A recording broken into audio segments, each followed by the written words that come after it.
حمزہ بن عمر اسلمی نے سأل رسول اللہ صلی اللہ علیہ وسلم، نبی علیہ السلام سے سوال کیا اور کہنے لگے کہ اللہ کے نبی مجھے روزے کے بارے میں بتائیں کہ کیا بندہ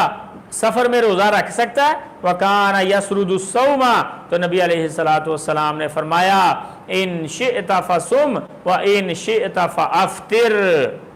نبی علیہ السلام نے اپنے اس صحابی کو کہا اگر تیرا دل کرے تو روزہ رکھ لے، دل کرے تو روزہ چھوڑ دے، یعنی سفر کے اندر دونوں رخصتیں موجود ہیں۔ اور امام ترمذی فرماتے اس مسئلے میں صرف ایک روایت نہیں ہے بلکہ انس بن مالک کی روایت، ابو سعید خدری کی روایت، عبداللہ بن مسعود کی روایت، عبداللہ بن عمر کی روایت، ابو الدرداء کی روایت، حمزہ بن عمر الاسلمی کی روایت،